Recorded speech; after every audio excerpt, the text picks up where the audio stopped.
Un día estaba yo, un pastor, haciendo una campaña. Promocionamos esa campaña como cerca de un mes y rentamos la carpa Astros allá en Villa de Cortés, Metro Villa de Cortés. Rentamos la carpa Astros para poder hacer un evento. Y al lado de la carpa Astros, quien conoce, está el Waikiki, ¿verdad? El Waikiki es un tuburio de mala muerte ahí en el metro, donde están las prostitutas, donde empieza todo el asunto. Y cuando comenzamos, dijimos vamos a empezar la alabanza, esperamos a que pasara la alabanza, dimos los anuncios, pasaron los anuncios y empezó la predicación. Y lo único que habían sentado frente a nosotros eran las bailarinas del Waikiki, con sus tangas y sus medias, sus tacones y sus cosas en la cabeza con plumas y todo el asunto.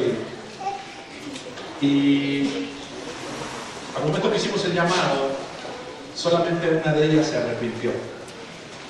Ella se imagina, ¿no? Arrodillada ahí recibiendo a Jesús. Y entonces yo venía con el pastor y el pastor venía llorando. Y yo le decía, ¿por qué llora, no? Y ella me dijo esto, él me dijo esto. Toda esta inversión la hicimos solamente por una persona.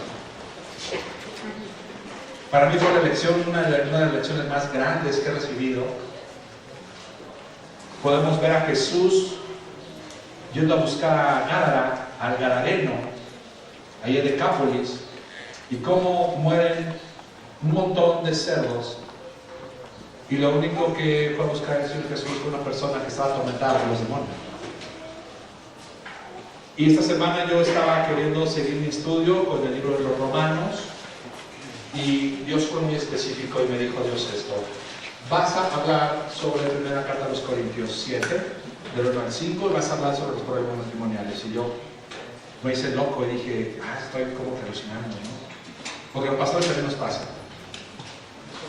Y seguí mi estudio y volví a tener esta impresión, y volví a tener la impresión, tuve que orar hasta volver a tener la impresión. Dije, ok, es Dios el que me está diciendo que vamos a hablar esto.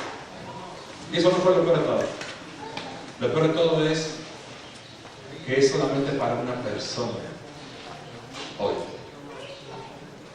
¿Para quién? No sé. Pero hoy viene solamente una persona a escuchar esta información.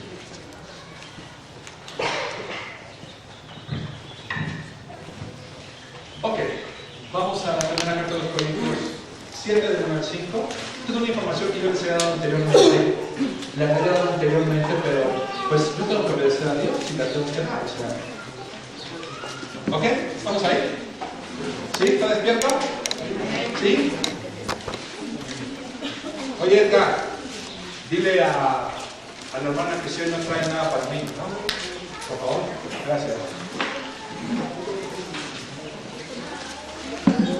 Ok, ¿listos? ¿Trae su Biblia? ¿Trae su Biblia? Si no trae Biblia, yo no sé qué viene esta iglesia. Bueno, váyanse. ¿No trae Biblia? A ver, levante su Biblia. Si no, lo voy a vender una. ¿Trajo su Biblia? Sí, Dios mío, Padre, mátame, Señor, aquí. Por eso luego están hablando que Dios juega fútbol en el cielo. Y las personas andan creyendo que Él trae la playa de la América. No, Él es santo. Y es bueno. Ok, vamos ahí. Vamos corriendo. Primera carta a los Corintios 7, del 1 al 5. Y vamos a dar lectura de corrido para que usted entienda de qué vamos a hablar. En cuanto a las cosas que me escribisteis, bueno le sería al hombre no tocar mujer, pero a causa de las fornicaciones, cada uno tenga su propia mujer y cada uno tenga su propio marido. 3. El marido cumpla con la mujer el deber conyugal y asimismo la mujer con el marido. 4. La mujer no tiene potestad sobre su propio cuerpo, sino el marido, ni tampoco el marido potestad sobre su propio cuerpo, sino la mujer. No os neguéis el uno al otro, a no ser por algún tiempo de mutuo consentimiento, para ocuparos sosegadamente en la oración y volver a juntaros en uno, para que no os tiente Satanás a causa de vuestra incontinencia.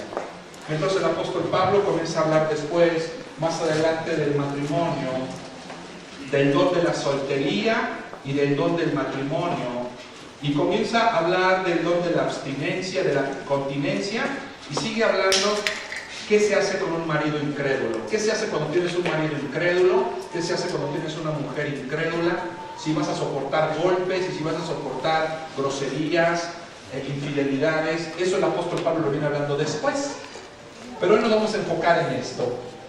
Caminemos.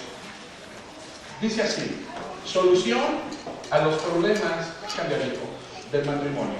Para que nos podamos ubicar, esto está pasando en la ciudad de Corinto. Como usted sabe, Corinto es una ciudad comercial de gran importancia, ubicada en el centro de las principales vías mediterráneas. Entonces tiene 750,000 personas. ¿Quién escribe la epístola a los Corintios? El apóstol Pablo, que significa pequeño. Estoy haciendo todo porque eso es un exégesis. Así es como debe estudiarse la Biblia. Cámbiale. La condición espiritual religiosa de Corinto. ¿Qué era lo que pasaba en Corinto? En Corinto lo que estaba pasando, en realidad, es que había una diosa romana llamada Venus. O sea, había un templo de esa diosa llamada Venus. Cuando entendemos que había un templo de esa diosa llamada Venus, yo se lo he explicado, esa diosa llamada Venus era una diosa que promovía toda clase de lujuria y desbordes, especialmente de tipo sexual, eran promovidos por aquel centro de culto. ¿Eso qué significaba? Que las personas, los que vivan en esa iglesia en Corinto, que adoraban a la diosa del amor, que era Venus, a lo que se dedicaban era atraer a los marineros, atraer a la gente que llegaba al puerto de Corinto, los tomaba y los llevaba al templo, y en el templo tenían relaciones sexuales. Había prostitutas cúlticas, y una vez que tú tenías relaciones sexuales con la prostituta, con la sacerdotisa, tú le pagabas a lo que la sacerdotisa lo que hacía era llevar este dinero y meterlo dentro de la iglesia. O sea que era una iglesia que iba creciendo porque había mucha situación de lujuria y desbordes de tipo sexual. Este punto es muy importante porque después el apóstol Pablo, cuando habla sobre el velo, nos empieza a enseñar que no es bueno que el hombre tenga el cabello largo. Y muchos pastores podrían decir: no te dejes crecer el cabello, eso es pecado. Pero siguiendo el contexto del apóstol Pablo, lo que el apóstol Pablo decía es que los hombres de cabello largo eran prostitutos cúlticos, porque también había hombres que bajaban a buscar a las mujeres que tenían posición económica. Y si tú querías saber cómo era un prostituto, tú lo veías porque tenía el cabello largo. Así que no tiene nada que ver con lo que estamos hablando hoy en día o se enseña en las iglesias. Eso no es correcto. Entonces, tenían cierto prestigio estas personas. Aparte se realizaban los juegos sísmicos, donde los entrenamientos en los campos era completamente desnudo. Tú querías ir a verlos cómo entrenaban las personas el box o las carreras, te asomabas y estaban los competidores completamente desnudos, totalmente desnudos. Ellos se creían gente, eran muy famosos porque había extrema intelectualidad, creatividad artística y había obviamente una exagerada perversidad moral. La perversión giraba alrededor del culto fanático que el pueblo daba a la diosa del amor, Afrodita, cuyo templo contaba con 1000 siervas de Venus dedicadas a la prostitución religiosa. O sea, estamos hablando de lo que es el trasfondo histórico, el contexto de lo que es el apóstol Pablo está escribiendo en medio de lo que está pasando en la ciudad. Eso está pasando en Corinto. La ciudad, voy para atrás, perdón. Entonces, el propósito del apóstol Pablo para escribir, él desea resolver la dificultad en cuanto a las divisiones en la iglesia y quiere contestar algunas preguntas. ¿Qué problemas? Pues había bandos dentro de la iglesia, como en todas las iglesias. Había problemas morales, caso de incesto. Había un hijo que se estaba acostando con su mamá. El apóstol Pablo llega y le da bien duro a esa persona. Pero ¿cómo no iba a haber esos problemas si todo el mundo era fornicario dentro de los corintios? Todos fornicaban. Todos iban a ver a la prostituta y venga, Señor, le doy su ofrenda. Era algo normal, o sea, eso era la vida allá. Eso es la vida allá. Era la vida allá, eso era normal. Lo que pasa es que había llegado el Evangelio y ellos tenían que tomar decisiones de vida, decisiones de que verdaderamente eran cristianos. Por eso el apóstol Pablo comienza a pastorear esta problemática. Había cuestiones sobre matrimonio, problemas sobre el matrimonio, cuestión de sacrificio a los ídolos, y entonces desórdenes en la cena del Señor. Había mujeres que se habían levantado en contra de los hombres, y había problemas en el uso de los dones y en el problema de la resurrección. Ok, caminemos. Ahí está el pasaje señalado, versículo por versículo, capítulo por capítulo, todo lo que es el estudio del griego, para tener un estudio correcto y saber qué es lo que está diciendo y no estar inventando, que es algo muy tradicional en las iglesias por los pastores. Y entonces dice el deber conyugal. O sea, el apóstol Pablo comienza a contestar las preguntas que tenían que ver con los asuntos prácticos o teóricos de qué, del matrimonio, del divorcio, de la soltería. Y empieza a hablar sobre la situación del abuso sexual. Con ese trasfondo el apóstol Pablo aborda el tema relacionado con el matrimonio. Y entonces el apóstol Pablo comienza a hablar sobre el matrimonio y comienza a dar lo que significa. Había un problema dentro de esta iglesia corintia. ¿Qué problema había? Había una secta, la secta de los gnósticos. El gnosticismo, que estaba inmerso en la cultura griega, que era parte de la filosofía, enseñaba que el matrimonio era malo y que todo lo que tuviera que ver con el cuerpo en la parte física o sexual se debe desechar, negándose del matrimonio como pareja o viviendo célibe. Eso es muy interesante. Lo que hablaban los gnósticos era esto, que el sexo no es bueno. No, tenemos que ser espirituales. Hay que tener sexo solamente para procrear. Hay que tener sexo solamente una vez al mes.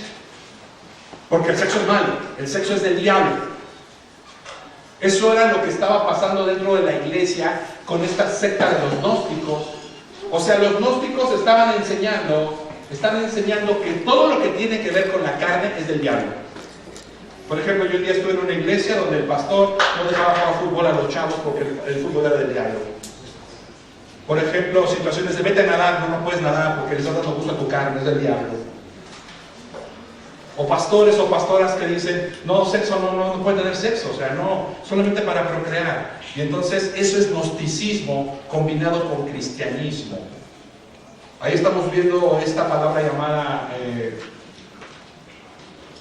esta palabra teológica, no recuerdo cómo se llama, el sincretismo. Eso es un sincretismo que hay dentro de las iglesias cristianas también. Gnóstico con cristiano, imagínense. Eso era lo que estaba pasando. Ok. Y entonces el apóstol Pablo les dice, bien les al hombre que no tocar mujer. El griego dice calón dice es bueno, o sea, bueno en el sentido de belleza, de excelencia, de moral, de honestidad. Pablo lo que está diciendo, está poniendo los términos de lo que es el matrimonio. Hola, mi amor. Donde el matrimonio no es recomendable, para alimentar los apetitos de la lujuria. Y este punto no lo quiero dejar pasar. Ponme el pizarrón, Manuel, por favor. Este punto es muy importante, porque muchas veces llegamos al matrimonio sin conocer quién es la persona, sin saber la persona qué me puede ofrecer o qué le puedo ofrecer, sino que lo único que nos está llevando al matrimonio es la cama. O sea, el que yo no tengo continencia, el que no me pueda aguantar las ganas de hacerte mía, el estarte solamente haciendo tener sexo. Y el apóstol Pablo está diciendo que eso no es lo correcto.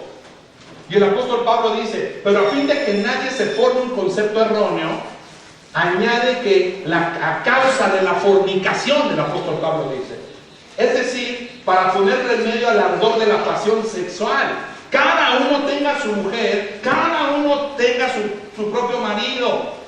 Y está hablando de que no se toquen. Ahora vamos a ver por qué.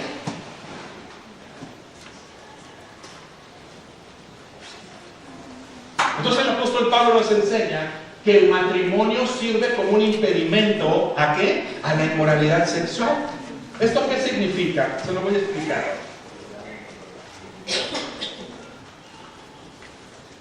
Mi borrador, porque ¿quién se ha dado con mi borrador? Esa, ahorita. Esto es muy interesante porque debemos entender una cosa. Para poder desarrollar el sexo, para poder tener sexo, esto en la Biblia solamente se hace en un ámbito llamado matrimonio. Nada más. Porque fuera de este ámbito matrimonial, la sexualidad tiene que ver con un pecado contra Dios, pecado contra el cuerpo y pecado contra la otra persona.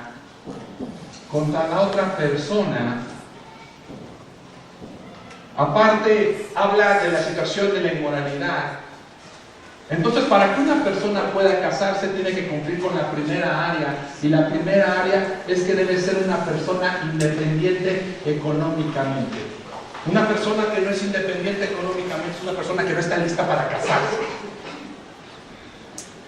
Porque va a estar pidiendo dinero. Porque va a estar queriendo que los suegros lo mantengan. Porque va a estar queriendo o creyendo que la gente tiene la obligación de darle un taco. Mi esposa nos ha explicado muchas veces cómo Adán en el huerto del Edén tiene a Dios, tiene la presencia de Dios, cómo tiene también dominio sobre toda la creación, y cómo una vez que él tiene el dominio de toda la creación y cómo tiene a Dios con su presencia como Padre, entonces es cuando Dios viene y le dice, no es bueno que estés solo, y Dios le presenta a Eva. Entonces una persona que no tiene independencia económica es una persona que no está lista para casarse, una persona que no tiene independencia emocional. ¿Qué es una independencia emocional? Que no está dependiendo de las decisiones de su papá o de su mamá. Porque qué lata dan los suegros o qué lata dan las mamás al no dejar madurar a los hijos. Una mamá que no deja tomar decisiones a su hijo y lo deja fracasar y lo deja quedarse con hambre una noche, es una mamá que no le está enseñando que tiene que luchar porque ama a la pareja. Y entonces tenemos un montón de flojonazos que ya están grandes, que se la pasan viendo el televisor y que no quieren trabajar por un peso, porque no está el puesto de patrón de vacante, porque las mamás y los papás se están estorbando en el desarrollo, porque no están con la situación de lo que la Biblia dice. La Biblia es muy clara y dice, y dejará el hombre a su padre y a su madre, y servirá a su mujer, y los dos serán una sola carne. Ese es un mandamiento de parte de Dios. Y dejará el hombre a su padre y a su madre. La cultura mexicana, que es una cultura del muégano, que es una cultura del mueganismo, es imposible que dejen al hijo. Están sufriendo por la hija, están sufriendo por el hijo. Y peor aún, están creyendo que los hijos, una vez que se casan y crecen, tienen que mantenerlos cuando son unos viejos. Y eso es un error, y eso no lo habla la Biblia. El apóstol Pablo claramente habla en la carta a los Corintios que los padres son los que tienen que ver por los hijos. No los hijos tienen que estar manteniendo a los papás. Tendrías que ponerte a pensar qué vas a hacer en tu vejez. Si vas a estar estorbándole a tus papás, a tus hijos, si vas a estar echándole a perder la vida a tus hijos en sus decisiones, todo porque no has sabido planear tu vejez. Pero es otro tema. Vivian, cuando quieras. Ok. Entonces el matrimonio sirve como un impedimento, porque las personas no tenemos dominio propio, y eso lo veíamos hace unas semanas, ¿verdad? O sea, si tú no aprendes a ponerle un límite a tu hijo nunca va a saber decir que no, y va a estar fornicando acá, y va a estar fornicando acá, y va a estar fornicando acá, y va a estar fornicando acá, y va a tener un matrimonio acá, va a tener un hijo regado por acá, otro hijo regado por acá, y entonces va a ser su árbol genealógico de su inmoralidad, porque no se le sabe decir que no a los hijos. No se les sabe poner una limitante, no, sobre todo no se les enseña lo que es el dominio propio. Entonces ellos están acostumbrados a que nada se les dice que no.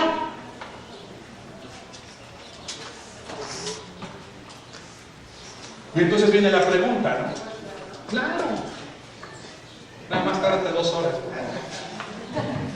Miren, en la actualidad, la cultura nos enseña que es malo tener límites. Por ejemplo, si tú vas por un plan de internet, ¿cuál escoges? ¿El de 6 megas o el ilimitado? Cuando vas a comer, ¿qué prefieres? ¿En un lugar donde está la carta o donde es come lo que quieras por 50, 100 pesos? Claro. Entonces, la cultura lo que nos está diciendo es, vive sin límites. Lo bueno es lo ilimitado.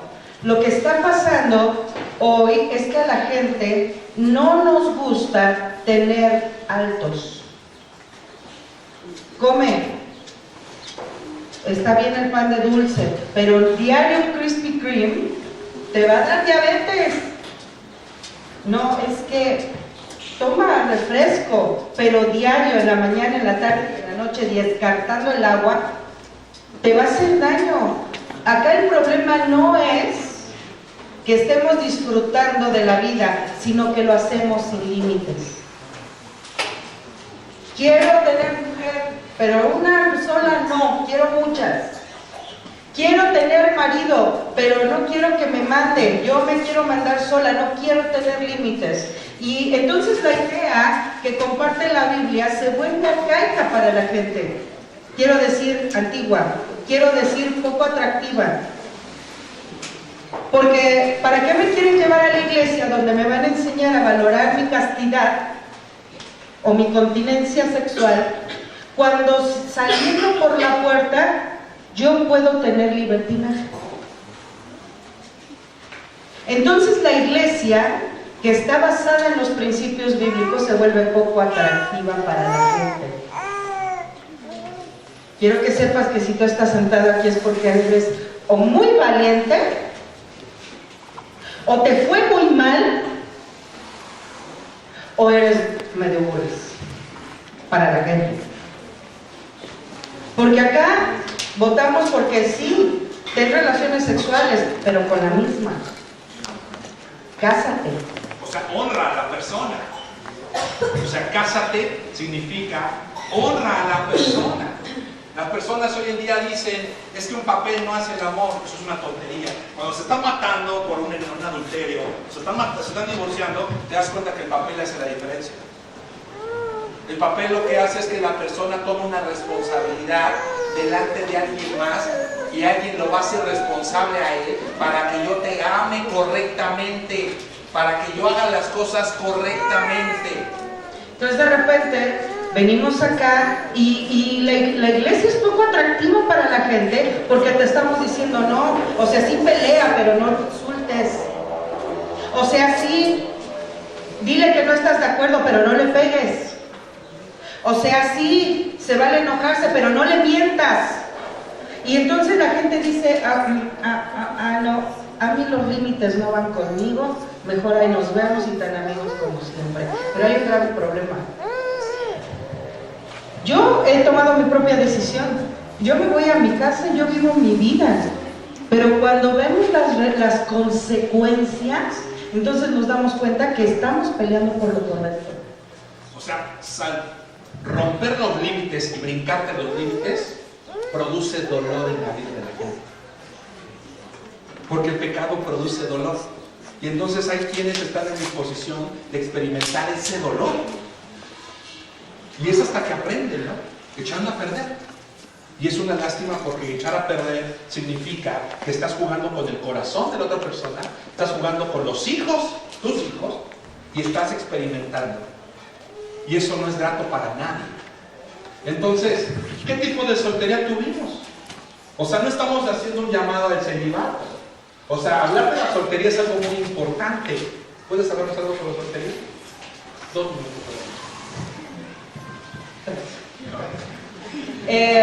Hablando de límites, miren, la soltería es la etapa que va a sustentar su matrimonio. Entonces, si hablamos que el matrimonio es la base o los bloques principales de la construcción social, entonces la soltería se vuelve todavía más importante porque esa construcción del matrimonio descansa sobre la soltería que llevamos. Entonces, si de soltero, dice el pastor Jordi que la gente, conforme envejecemos, lo que no trabajamos se empeora. Entonces, si tú de joven no aprendiste a dejar de ser berrinchudo, cuando eres viejo eres más berrinchudo. ¿Cuántos conocen personas de más de 50 años que hacen berrinches de quinceañero? No digan, nada más háganme así. ¿Por qué? Porque nadie les puso límites. Ahora, el soltero tiene que aprender no solamente a tener límites, sino que el soltero tiene que aprender a ser completo. O sea, si yo voy a estar esperando que él me haga lo feliz que yo no fui soltera, lo que le estoy poniendo es una encomienda que no va a lograr. Porque al yo estar incompleta voy a escoger a alguien igual que yo, incompleto. Y entonces él va a estar esperando de mí cosas que yo no le puedo dar, y yo voy a esperar cosas de él que él no me puede dar. ¿Por qué? Porque llegamos a un matrimonio 50-50, incompletos, mitad-mitad. Y sí, juntos somos uno, pero uno chafa. La idea es que soltero te hagas uno completo, para que cuando escojas uno tan completo como tú, y entonces seamos uno potencializado. Acá el problema está en que, ¿cómo llegó usted a su matrimonio? ¿50-50? ¿25-30? Ni casado estoy. Ese es el problema real, que nadie nos explicó para qué carambas éramos solteros. Y soltero tienes que hacer tu relación con Dios, tener amistades, no amigos con derechos, amigos. Porque dentro de tu grupo de amigos probablemente haya alguien que quieras llevar al siguiente nivel. ¿Cuál? El de amigos que nos amamos, novios. Dentro de tu grupo de amigos. ¿Por qué? Porque usted, si está casado, ya lleva años casado, usted tiene que saber que la persona con la que construyes una familia debe de ser tu amigo. ¿Alguien lo sabe? Porque si no, ¿qué? Se vuelve durmiendo con el enemigo, ¿verdad que sí? ¿Y se puede hacer una familia con un enemigo? No se puede. Entonces, viene a ser la soltería la etapa más importante en la vida del ser humano. Esto es importante porque si tú de soltero, si él de soltero le gustaban las gatitas, de casado le van a gustar las gatotas. Tú lo aceptaste así. Tú sabías. Si de soltero te pega y te grita, de casado pues te va a dejar caer hasta el cuchillo y hasta unas patadas. Tú sabías cómo era. Obligadamente. Igual con ellas. Si de repente tú sabías que mamá le hacía todo a ella y quieres que el día que se casó la varita mágica la tocara y se volviera lavadora de trastes y cocinera de manera automática, pues la verdad es que estás soñando. Eso no es real. O sea, el matrimonio no es magia, no cambia a las personas. Más bien el matrimonio identifica, ¿cómo se dice? Pues que saca tu verdadera naturaleza. Y no solamente saca tu verdadera naturaleza, sino que el matrimonio está en un constante cambio. Entonces estás en un constante cambio. Entonces la persona con la que te casaste no es la misma con la que estás casado ahorita, ni va a ser la misma con la que vas a amanecer mañana. Está en un constante cambio. Eso es el matrimonio. Entonces, si usted es soltero y está escuchando esto, valore su soltería. O sea, no es una enfermedad estar soltero. Ni es estar solo.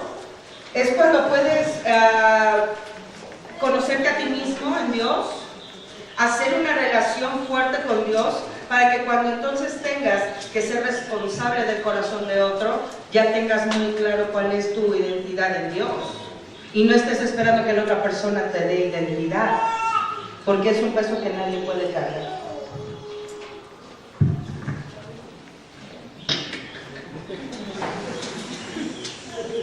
Seguimos. Qué bueno que llegaste. Entonces el apóstol Pablo les está mostrando que el matrimonio fue establecido como un remedio contra la fornicación por la naturaleza humana en el contexto de los corintios.